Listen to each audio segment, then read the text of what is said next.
నా పేరు గుండ్ల ఆంజనేయులు గౌడు. నేను గట్కేసర్లో ఉంటాను. నేను ఓబీసీ మోర్చాలో రాష్ట్ర కార్యదర్శిగా బాధ్యత ఉంది. అదేవిధంగా టీఎస్ఆర్టీసీకి బీసీ సంఘాన్ని స్టేట్ ప్రెసిడెంట్గా ఉన్నాను. ఇవాళ మాకు ఇక్కడ గౌడ ఆత్మీయ సమ్మేళనం జరిగింది. మా గౌడ సోదరులకు అదేవిధంగా బీసీ సోదరులకు అందరికీ తెలియజేసేది ఏంటంటే, ఇవాళ బడుగు బలహీన వర్గాలు, ఎస్సీ ఎస్టీ బీసీలో ఉన్న అన్ని 136 కులాల ప్రజలందరూ కూడా బీజేపీకి సపోర్ట్ చేయాలని చెప్పి ఎందుకంటే బీజేపీకి ఎందుకు సపోర్ట్ చేయాలంటే బీజేపీ ఒక సిద్ధాంతపరమైన పార్టీ. అయితే ఇవాళ వ్యక్తి ఆధారంగా నడిచే పార్టీలు ఉన్నాయి, కులం ఆధారంగా నడిచే పార్టీలు ఉన్నాయి, తర్వాత కుటుంబం ఆధారంగా నడిచే పార్టీలు ఉన్నాయి, వ్యక్తి వారసత్వం ఆధారంగా నడిచే పార్టీలు ఉన్నాయి, నియంతృత్వం ఆధారంగా నడిచే పార్టీలు ఉన్నాయి. ఈ పార్టీలలో బీసీ ఎస్సీ ఎస్టీలు ఈ బడుగు బలహీన వర్గాలు ఎవరున్నా బానిసలుగా మాత్రమే పనిచేయాలి. ఏ రోజు అధ్యక్షులు గారు ఏ రోజు సీఎం కాలేరు. కాబట్టి సిద్ధాంతపరమైన పార్టీలోనే ఉండాలని కోరుతున్నాం.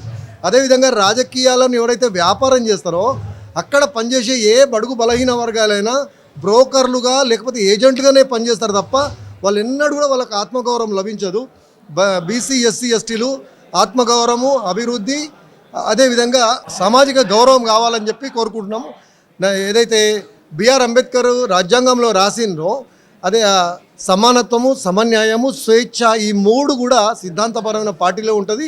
అదేవిధంగా సోదర భావం అనే ఒక 4వ అంశం ఉంది. కాబట్టి అది కేవలం సిద్ధాంతపరమైన పార్టీలో భారతీయ జనతా పార్టీలో ఉంటుంది. కాబట్టి బడుగు బలహీన వర్గాలు మా గౌడ సోదరులందరినీ కోరుకునేది భారతీయ జనతా పార్టీకి సపోర్ట్ చేసి ఈటెల రాజేందర్ గారిని అత్యధిక మెజార్టీతో గెలిపించాలని చెప్పి మేము కోరుకుంటున్నాం. ఈరోజు మన గౌడ ఆత్మీయ సమ్మేళనానికి మేమందరం ఈ కార్యక్రమానికి వచ్చినాం. ఎందుకంటే ఈటెల రాజేందర్ అని అంటే ప్రతి ఒక్కరికి ఆయన చాలా ఇష్టమైన మనిషి. ఆయన ప్రతి ఒక్కరి మదిలో ఉన్న మనిషి. ఎందుకనంటే ఆయన ఒక తెలంగాణకే కాదు అన్ని ప్రాంతాలకు కూడా ఆయన ఒక నాయకుడు. ఎందుకంటే బడుగు బలహీన వర్గాలకు సంబంధించిన వ్యక్తి కాబట్టి, ఆయన కూడా ఒక ఓబీసీ మనిషి కాబట్టి ఆయన ప్రతి ఒక్కరి సాధక బాధకాలు తెలుసు. ఆయన ఒక చిన్న స్థాయి నుంచి వచ్చిండు కాబట్టి ప్రతి ఒక్కరి సాధక బాధలు, వారి కష్టాలు ఏంది అనేది ఆయనకు తెలిసిన వ్యక్తి కాబట్టి మేము వీరవంకలో ఆయన దగ్గర హుజురాబాద్లో ఆయనకు 12 రోజులు మేము ప్రచారానికి వెళ్ళాము. అక్కడికి వెళ్ళిన తర్వాత అన్న చాలా గొప్ప వ్యక్తి అన్న, మాకు ఇప్పుడు కాదు, చిన్న వ్యక్తి కూడా ఇంట్లో ఏదైనా బాధ వచ్చింది, కష్టం వచ్చిందని అంటే స్పందిస్తాడన్న, వస్తాడు, మా కోసం ఆయనకు అండదండగా ఉంటాడు అన్న అని చెప్పేసి ప్రతి ఒక్కరు మాకు చెప్పారు.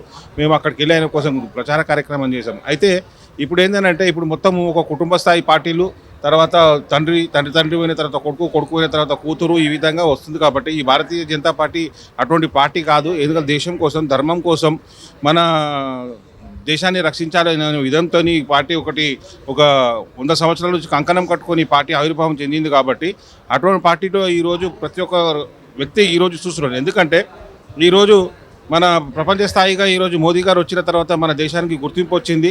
ప్రతి ఒక్క రంగంలో కూడా ముందుకెళ్తున్నాం. కాబట్టి ప్రతి ఒక్కరు భారతీయ జనతా పార్టీ అంటేనే ప్రతి ఒక్కరు ఓటు వేయడానికి ప్రతి ఒక్కరు మేము ముందుంటామని చెప్పేసి ఏ వ్యక్తిని అడిగినా కానీ 100 మందిని అడిగితే ఒక 90 మంది మేము భారతీయ జనతా పార్టీకి వేస్తామని అంటారు.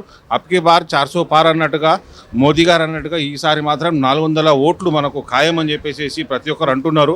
ప్రజలందరూ కూడా ఏంటంటే ఈ కుటుంబ పరిపాలన మనకు వద్దు, మనకు ఒక మంచి పరిపాలన కావాలి.